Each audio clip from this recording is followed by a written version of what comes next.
I am a sniper, patiently waiting for my kill. I cross the battlefield unseen, a master of stealth. I don't need armor. They'll never see me coming. And I have no friends. Oh, I'm an artillery, enjoying my view drinking tea. Boom, headshot. Oh, I'm a medium tank, and I like to make friends. Boom, headshot. Oh, I'm a light tank, frolicking around in the meadow. Zippity, zippity. Boom, headshot. I am a tank destroyer, and I, boom, headshot.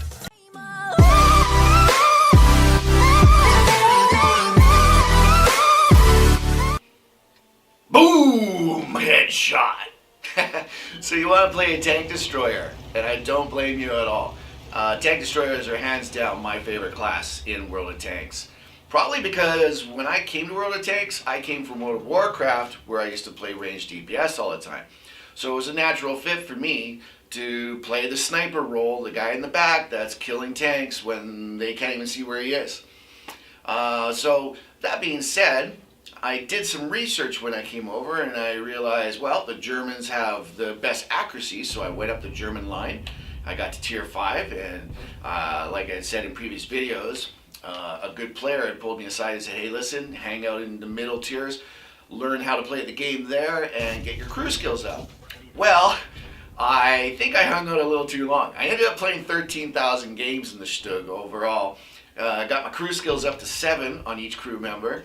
Did 6 Kalabanovs and who knows how many Radleys, but anyways, had an absolute blast playing that tank. And you will probably end up feeling the same way when you start playing tank destroyers. Not that you have to play that many games, but anyways, I digress. So, there's basically 2 different types of tank destroyers in the game. That's what's unique about it, is you have your snipers and you have your brawlers. Your snipers, as I was talking about, is the guy that's in the back, he's hiding in the bush and he's killing people without them seeing them. And then there's the brawler. He's the guy who's right up there in the thick of things. He's got his nose right in the fight, dealing out damage, having a blast. Well, there's going to be differences in the gameplay, the game style, and also the tanks themselves. So that's what you got to look at when you want to play a tank destroyer and decide which way you want to go. To start with, let's see, armor, for example. Armor on the tank destroyer that's a sniper tends to be paper, nothing, virtually non-existent. Whereas a tank like your T-95, otherwise known as the Pancake, lots of armor, lots of heavy armor up front, very, very, very, very strong, able to take lots of hits, no problem whatsoever. Mobility, I was just talking about the T-95, we all know, not mobile. It's the slow moving tank. But once it gets to where it's going, bam, man, does it ever hit hard.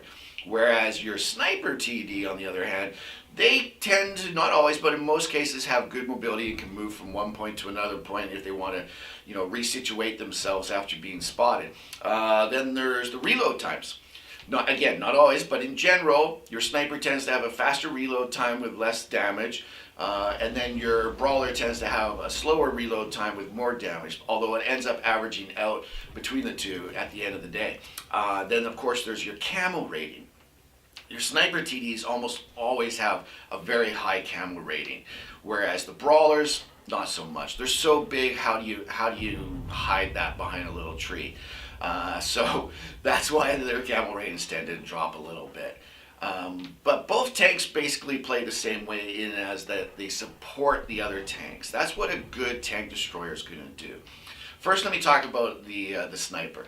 In a sniping tank destroyer at the beginning of the game, you want to rush out to a point where you know that you're going to be able to shoot the tanks at certain choke points that are being spotted for you by your scouts or by other fast tanks that have gone up ahead. You want to make sure you can take advantage of that first shot and get in some damage early once you see them cross the pathway. Once you get in the initial shot, if there's more tanks coming, you're going to keep going until there's no tanks available. Then you want to move to another location. If you just sit there in the same location all game, guys, A, the enemy's going to know where you are, and B, they're going to avoid that area, so you're not going to get any damage. You're not going to help your team out. The best thing to do is always move to a secondary location. You can come back to that location later if you think that the enemy team is now moving back there. But for now, you want to move and get more damage done. This is why it's key to play a lot of games in the mid tiers, so you're playing these maps over and over again so that you know where to go and where's your first position, second position, third. What happens if the enemies come this way? Well, I'm going to revert back over to here. That comes simply from playing the maps over and over and over and over again. So, at the end of the game, you want to follow your team up. Actually, all the way through the game, you want to follow the team up. That actually raises a point. A lot of people say, oh, well, you're just a camper. You stupid TDs. You sit in the back all game. Well, yeah, we're supposed to sit in the back. We're supposed to be way behind you. What a lot of players don't understand is how far a tank destroyer can shoot accurately and hit.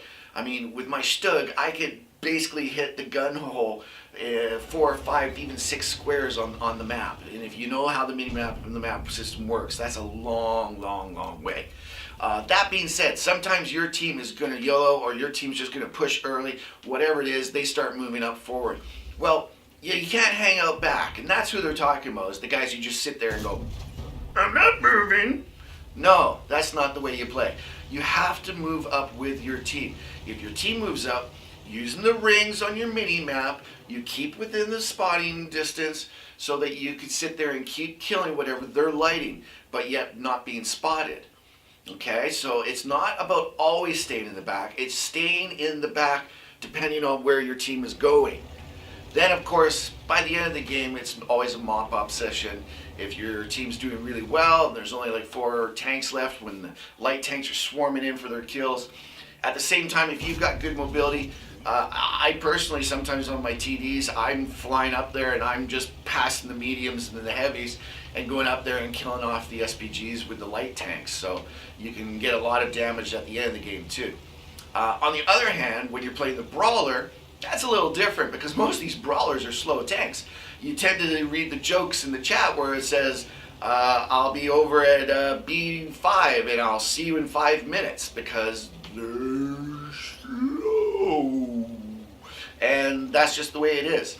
But they go out there, they get into the meat of the battle. What you want to do basically is play the peekaboo around corners if you're in a town.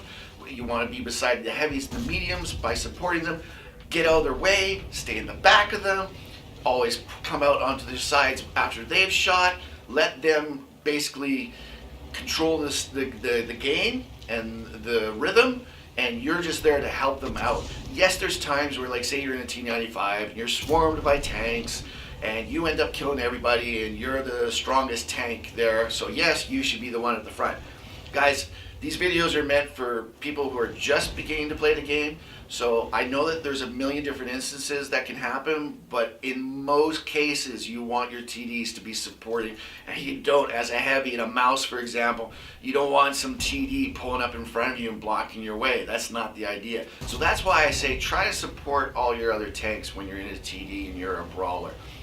Simply, like I said, peekaboo, get in rhythm with them, wait for the enemies to shoot, get out, bam, hit them really hard, get back. I hope that's helped you guys understand the differences between the 2 different types of tank destroyers. And either way, I know it's a blast playing them. Have fun, and let's talk about crew skills, equipment, and the rest of it all. Okay guys, here we are in the garage with the Russian Tier 8 Premium TD, otherwise known as the SU-130PM. Right now, this is what I am playing a lot of so that I can train up my crew for my Russian TDs. I've decided this time around I'm going to play all the tanks that I never played with my main account before. So, over here, again, you can see my crews. They are working on their second, other than my commander here, my female crew member. Right there, some people are going to be saying, hey, where did you get the female crew member? I thought those were all taken away. Well, guys, new players always want to do your missions and your campaigns. And as your campaign here for the Stug, down here with TDs with honors, when you do them all, what do you get? You get a gun, and you get a female crew member. So I finished off those, and she came with the Brothers in Arms automatically. So I put this in for my commander, and now I got Brothers in Arms, 6 cents, and I'm working on my concealment. So, as we do every time, we're going to simply pull them up one at a time and go over their skills. Now, right off the bat, guys, you saw that I have what's called a sniper TD here. So I am going with concealment. If this was a brawler, say a T95, every time you see the concealment here, it would be repairs instead. And after I get repairs, I would then go for concealment. So that's basically, in a nutshell, how you want to differentiate between repairs and concealment, depending on if you're a brawler or if you're a sniper. So let's do it. For a commander, what we start off with is, again, because I'm the sniper, I'm going to go with concealment. I'm going to raise up to 100%, hit reset, and take the Brothers in Arms. Actually, because this came with it, I did this first. I would actually go with 6 cents first, then do concealment, raise it up to 100, hit the reset, and then go Brothers in Arms, and then start concealment again, as I've done here. I'm only going to do 3. As I've said before, going past 3, it's really more of a personal preference as to what you feel like you want to do within your game style. So what we got here on the gunner, same thing. We go with concealment, we raise that up to 100%, and then I picked the Brothers in Arms here, and then once the concealment again gets up to 100%, then I'm going to go down and I'm going to pick Snapshot, because the turret rotation is something that you want to definitely, you're definitely going to do that a lot, so you want high accuracy while you're doing it. Then for the next one, for the driver, again, we're going to start with the concealment, work it up to 100, hit reset, go Brothers in Arms, go back to concealment, get it up to 100, and then come down and do clutch braking. Again, we're talking about traverse. A lot of these tanks don't have the turrets that fully traverse around in a full 360. So you're going to be moving your tank back and forth in order to help your gun move faster. So that's why you want the traverse speed. Now, this tank has 2 loaders. So for the loader skills, we're going to do, of course, the same thing as all the rest. We're going to get concealment, raise up to 100, hit reset, do Brothers in Arms, start the concealment again, raised up to 100. And honestly, with the loader, I would just go for my 3rd skill. I would go for repairs. And then after that, I would look at safe stowage, because, you're in a sniper, you're going to blow up or get more fires. And then if you were in a brawler, I would probably go for intuition. That being said, for a radio operator, I don't have it here, guys, but for a radio operator, you would do the camo, work it up to 100, then do the Brothers in Arms, and then load the camo again and work that up to 100, and then go with situational awareness. Situational awareness is excellent because it extends your view range. Now, sometimes some of you out there might think that, you should be doing this differently. You should be putting Brothers in Arms as a 3rd perk. I completely feel comfortable with that if that's what you want to do. This is just how I wanted to do it. I realized that I got my female crew member, she already came with it, so that's why I decided, you know what, let's just move the Brothers in Arms up to the 1st perk. And it does help, though. It's an immensely helpful perk to have. Quite simply, every single main attribute of all your crew members is improved. It's like having another vent system in your tank. That being said, let's go down and check out how to build the tank here. As for equipment, I would always recommend to get the gun rammer, and then also the camo net and binocs if you're in a sniper TD. Why?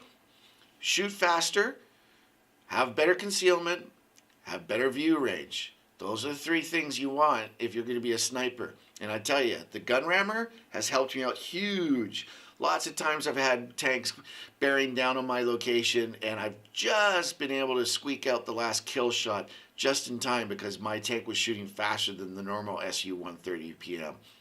That being said, if you're in a brawler, then it's different. Then you would probably want to go with maybe a camo net, but you definitely want to do a gun rammer, a gun lane drive, and depending on which brawler tank, you could even, for your 3rd one, you could go for medium spall liner. You could go for a filter. You go for optics if you wanted, or even depending on the tank. If it blows up a lot, well, maybe an ammo rack or a wet ammo rack. As for the actual ammo, I'm pretty much the same with all different tanks. I just use my AP. I know the weak spots, and I tell everybody, learn your weak spots, and then you don't have to go with the gold ammo all the time. I do always load some, just for higher tiers in those situations where you don't have time to find a weak spot. You got to shoot and run, shoot some heat, and go from there. And quite honestly, I'm not really too concerned about the HEs on this, because quite simply, I can penetrate with this TD almost anything that I see, so I'm not too worried about that. As a sniper, I always go with small repair kit, small first aid, and just the manual fire extinguisher. As a brawler, I would recommend that you change those to the large repair kit, the large first aid kit, and the automatic fire extinguisher. Why? Because you're right in the heat of the battle, and there's more likely at least that you're going to get multiple modules hit or multiple crew members hit. So that will take care of all of the different issues all at once for you. You definitely want to put on camouflage. Make sure it's on all 3 seasons when you do. If you're doing the custom paint, make sure it's on all 3, or just pay 75,000 credits and you'll get all 3 seasons covered with your camouflage. Myself, this one came with a cute little leopard or snow leopard camo, and I like it, so I'm just keeping it on there. All right, that's the skills. Good luck hunting, guys, and have fun. All right, guys, so you know the difference between a brawler and a sniper. You know the different skills that you need for a brawler and a sniper.